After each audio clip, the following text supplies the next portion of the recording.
Mga anak, magbihis na kayo. May pupuntahan tayo. Aalis tayo? It's a mix and match. Bakit ang tagal ng mga yun? Mga anak, tara na! Eeny, meeny, miny, mo. Tara, mag-Jollibee, mix and match. Sulit sarap saya. Sa Jollibee mix and match combos. Ay, grabe sila oh. Mag-fashion show ba kayo? Trip kasi namin mag-mix and match ng damit, Nay. Very creative, di ba? Saan pa kasi tayo pupunta, Nay? Saan pa ba? Eh di sa Jollibee. Akala nyo kayo lang mahilig mag-mix and match, no? Pati din sa Jollibee. Starts at 78 pesos, you can mix and match 42 delicious combos. And available to in all stores nationwide. Bongga! I love exploring different pairings. Kaya naman I love Jollibee mix and match. Favorite combo ko dyan yung Jollibee spaghetti tsaka Jollibee crispy fries. Perfect mix of sweet and salty. You can't go wrong with any combo dahil para sa akin, lahat sulit, sarap at saya. Kaya tara na, mag-mix and match sa Jollibee! You're listening to Jollibee Mix and Match Combos. Kalye at Classical, we can mix to match your taste. Eeny, meeny, miny, mo. Tara, mag-Jollibee, mix and match. Sulit sarap saya. Sa Jollibee mix and match combos. Okay, class, magdi-discuss ako. Makinig kayo sa akin, ha? Oh, grabe, ang ganda ko talaga. Masaya na naman siya, oh. Manda ka sa akin. Ah, ma'am, di ba po bawal mag-makeup kapag oras ng klase? Si Scarlett kasi nagme-makeup po.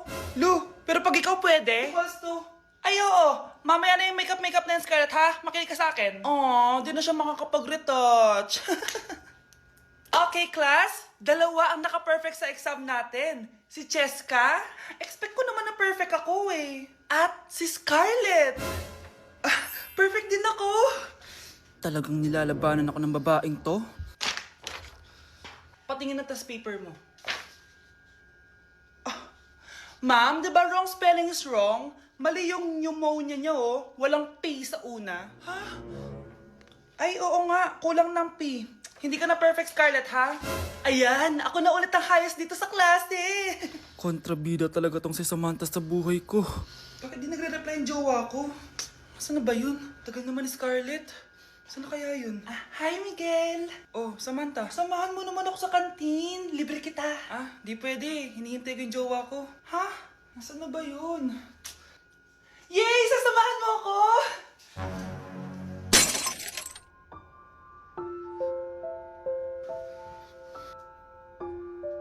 Ha? Wala naman ako sinabi! Scarlett? Mainis ka lang, dapat lang sa'yo. Lahat na lang kinukuha sa akin ni Samantha. Ibubunyag ko na yung sekreto ng pamilya niyo. At di ko masabi na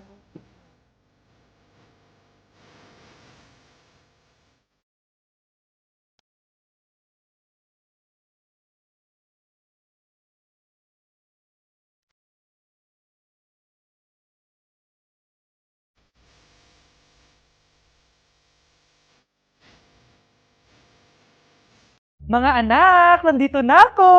Babe, miss na kita. Ano ba yan? Hindi kayo marunong maglaro ng rollbox? Aba, wala silang pake oh. Parang wala umuwi. Tapos wala pang nalilinis dito sa bahay. Babe, date mo naman ako. Mag-aamongis na nga lang ako. Tignan ko na lang kung di nyo ako papansinin. Ang bango. Nandiyan na si nanay! Yung favorite chicken ko! O ano, nagutom kayo, no? Grabe, ang laki ng part na nakuha ko. Solid! Paano hindi magugutom, Nay? Ang sarap nito.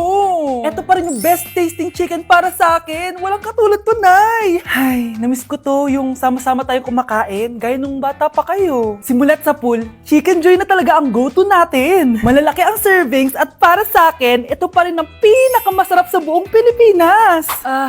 Nabusog ako, Nay. The best ka talaga. Babe, sa Jollibee tayo mag-date bukas, ha? O kayo, comment kayo kung bakit Chicken Joy pa rin ang go-to fried chicken nyo. Okay, class, settle down. Ibibigay ko na yung mga exam nyo. Okay, get one and pass.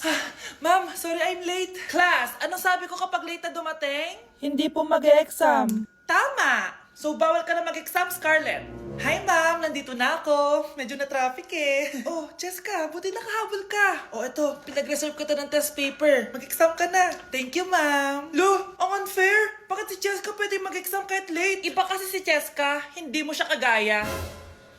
Okay, class. Nagets niyo ba yung lesson? Naiihi ako. Ma'am, may I go to the CR? Kita mo nag-lesson ako, di ba? Makakahintay ang ihi mo. Tapos kapag bumagsak, magreklamo. Ma'am, pwede ba ako mag-CR? Sure, Cheska. Umihi ka na. Take your time, ha? Yay! Thank you, ma'am. Ma'am, may favoritism ka. Kapag si Cheska, pwede. Ano ba meron sa kanya? Basta. Pwede ba? Huwag kang bastos. Nag-discuss ako, di ba? Okay, class. Next topic. Okay, class. Ang bagong top 1 dito sa klase ay si Cheska. Ha? Ma'am, paano siya naging top 1? Eh, ako yung pinakamataas na grade sa aming dalawa. May mga special grades kasi siya at wala ka nun. Anong special grades? Yan ba yung pagbibigay sa'yo ng pera ng magulang ni Cheska? Kaya siguro favorite mo siya. Ano pinagsasabi mo, Scarlett? Alam ko namang mahirap tanggapin na natalo kita. Hindi ka pa titigil, Scarlett, ha? Gusto mo dalhin kita sa principal's office? Sige, punta tayo sa principal's office. Ipapakita ko lang tong chat nyo ng magulang ni Cheska. Ito ebidensya, oh. Nagbigay sila ng 100,000 sa'yo. Burahin mo yan! Humanda kayong dalawa sa akin. Anak, sigurado ka na bang itutuloy mo yung pagpunta mo sa ibang bansa? Huwag ka na malungkot, Nay. Kailangan ko magtrabaho doon. Para sa inyo ni Kyle. Ate, mamimiss ka namin. Basta anak, ha? Palagi kang mag-iingat doon. Kapag inaabuso ka nila, tawagan mo lang ako. Ano ka ba, Nay? Think positive lang tayo, ha? Sige na, baka malate pa ako sa flight ko. Bye-bye na, mamimiss ko kayo. Bye, anak. Nay, tumatawag si ate. Talaga? Hello, anak. Kamusta ka na? Nay, nakuha ko na sweldo ko. Nagpadala pala ako sa inyo, ha? Kumain kayo sa labas. Salamat sa binigay mo, anak, ha? Okay ka lang ba? Kapag may problema ka, tumawag ka lang, ha? Opo, Nay. Mababait yung mga amo ko. Huwag kang mag-alala. Nay, may pinadala si ate, oh. Nakamaleta pa. Surprise, Nay! Mga damit at sapatos yan para sa inyo. Siyempre, may chocolate din. Naku, anak, nag-abala ka pa. Pero salamat, ha? Sana inipon mo na lang yung pinanggas mo dito. Okay lang, Nay. Tinaasan nga nila yung sweldo ko kasi magaling daw ako maglinis ng bahay. Sige, anak. Galingan mo palalo, ha? Wow, ang daming laman!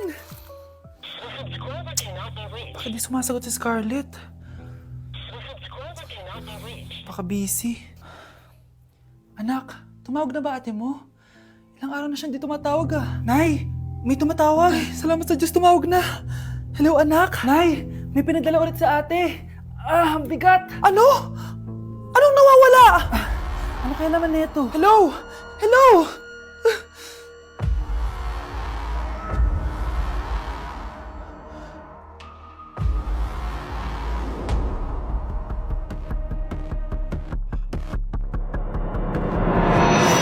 Okay, class. Mag-a-announce ako ng scores. Scarlett, 20 over 20 ka. Yes, perfect. Pero minus 5 ka na kasi. Ganyan yung tsura mo. Ano? Cheska, 15 over 20 ka lang. Hala, hindi siya perfect. Pero dahil may face card ka, plus 5 ka sa akin, kaya perfect ka na. Akala ko din ako perfect eh.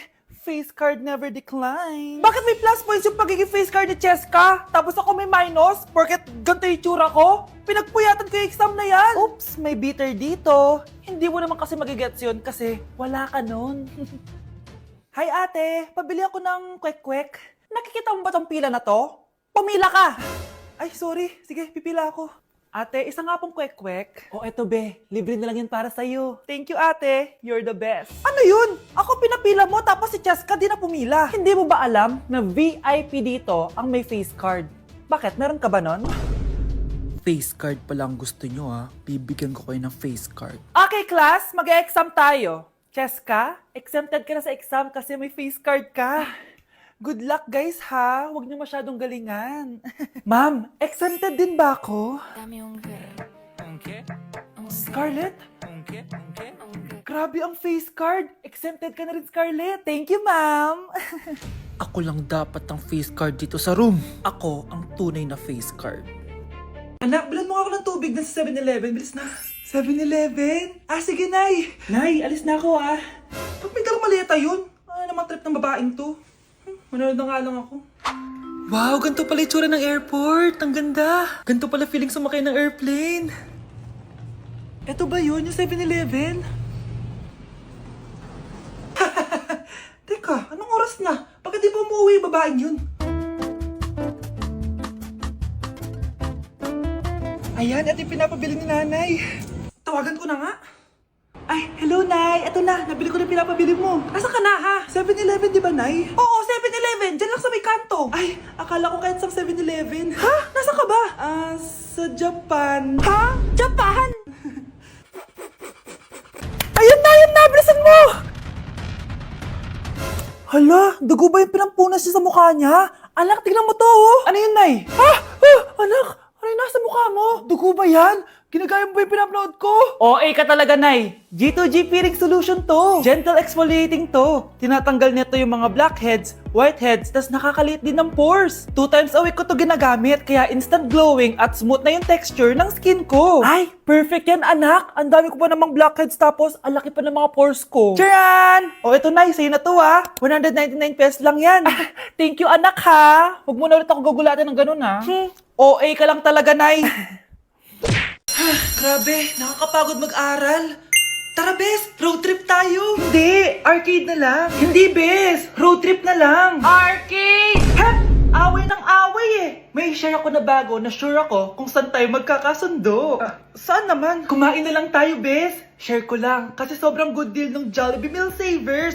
Pang everyday go-to meal natin. Bakit? Ano meron? Mag-Jollibee Meal Savers tayo. Kasi nandito lahat ng faves natin. Lahat may drinks at kasamang rice or fries. 1-piece burger steak with double rice. 1-piece chicken joy with drinks. At 1 Jolly Spaghetti with fries and drinks. Kaya kahit araw-araw tayo kumain, Bes, busog sulit sarap. Our go-to meal. Ayan, yan yung gusto ko. Kinikrave ko yung burger steak with double rice. Makakatipid na, mabubusog pa tayo. Diba? Kapag cravings mo yung go-to mo, tapos wak sa araw-araw, sulit talaga. Kaya tara na, Bes, gutom na ako. Excited ka masyado. Libre mo ako next week, ha? Sige, Bes, go. Basta, Jollibee Meal Savers, ha? Go!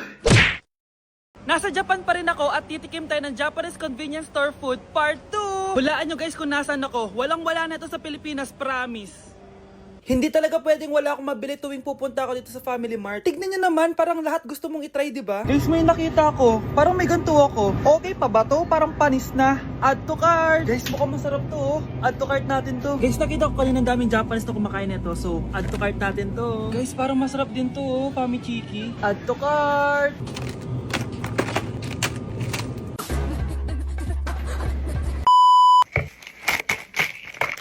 Tikman na natin! Una natin titikman na itong mukhang baya. Bakit kaya ganito kulay niya? Ito yung amoy niya, amoy mani. Unang kagat.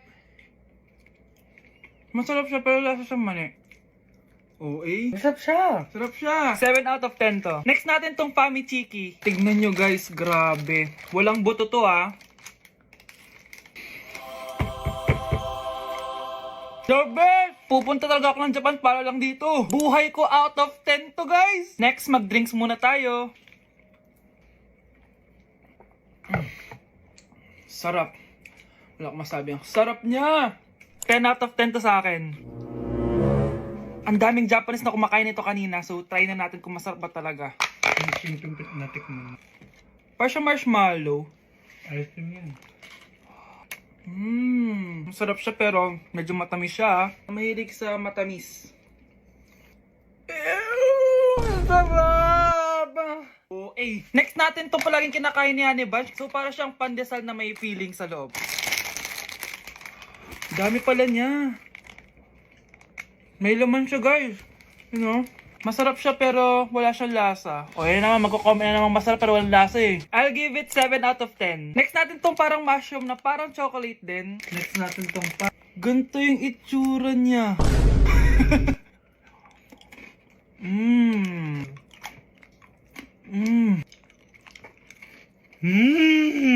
Okay talaga. Masarap to guys, 9 out of 10. Okay guys, last natin tong soy sauce flavored moisturized crackers. So lasa siyang toyo. Tikman na natin.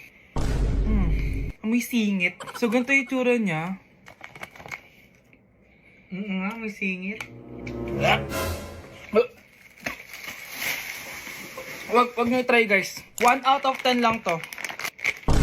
So yun lang naman guys, no? Kung gusto nyo ng part 3, mag-comment lang kayo dyan. And malapit na kami umuwi sa Pilipinas. Bye-bye!